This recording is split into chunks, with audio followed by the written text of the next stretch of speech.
Okay, I believe on the line we have the Deputy Liberal Leader Sussan Ley. Sussan Ley, can you hear me?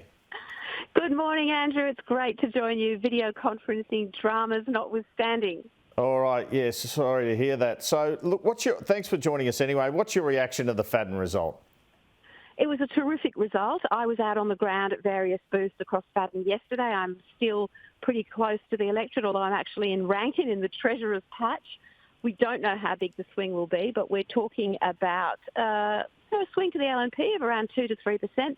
That's before postals and pre-polls are counted, and we expect them to break our way. So congratulations to Cameron Caldwell and his family and our entire LNP team here in Queensland for pulling together such a strong result, which I think everyone can agree, Andrew, exceeded expectations. Well, Richard Marles and Jim Chalmers say if you don't get 4%, it's not that great a result. And Richard Marles this morning said Peter Dutton should take no comfort from it. What do you say to that? Well, I saw Richard being sent out to mop up after the result, and he wasn't convincing, and I doubt your viewers found him convincing.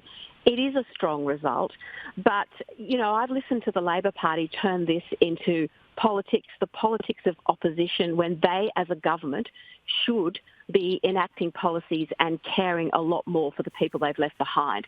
And I think that's what the people of Fadden said yesterday. They know this Anthony Albanese government is leaving them behind.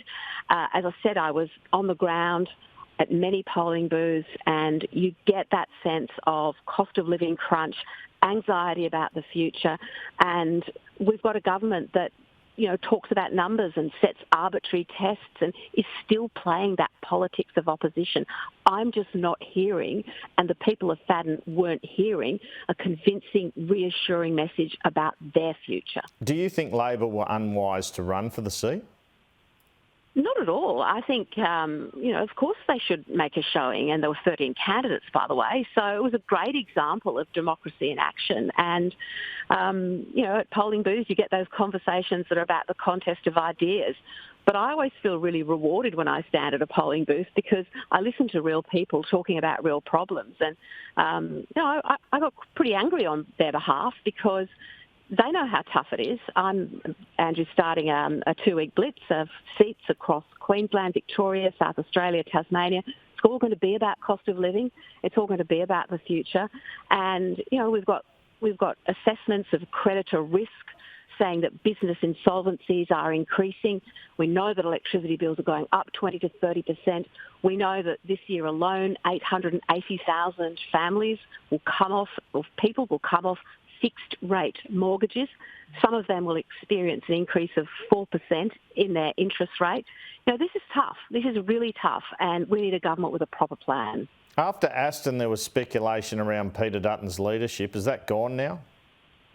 Well, I don't think there was, and what I saw in Queensland yesterday and what I know I'm going to see the rest of this week is a strong endorsement of Peter Dutton, of our team and of our candidates, because what we have is local people on the ground, led by Peter, who understands and absolutely gets the struggles that ordinary Australians are experiencing. Right, and we're taking the fight up to them. Well, just a couple of quick questions. We're nearly out of time. Scott Morrison, do you think he'll retire soon, and how much does he have to fear from the Robodebt report? Look, that's up to him, Andrew. His compact is with the people of Cook, and absolutely that's in his hands. But remember, he handed over the lowest unemployment rate in 50 years, the AUKUS partnership, the Quad, and got this country through the pandemic. So we need to remember that, and, you know, we need to keep these things in perspective. But in terms of his future, as I would say to any of my colleagues, it's their call. And what do you make of the appointment of Michelle Bullock as Reserve Bank Governor? Great to see a woman. Great to see a woman from rural Australia. Michelle is a sound appointment. The issue is, and I know the Reserve Bank will continue to do its job, the government is not doing their job. They need a plan that kills inflation. And we don't want them to continually turn and point to the RBA. We want them to tackle the inflation problems of the country instead of this big taxing, big spending approach that they've got, which will make the Reserve Bank jobs harder. Sussan Ley, thanks so much for your time this Sunday morning. Always a pleasure.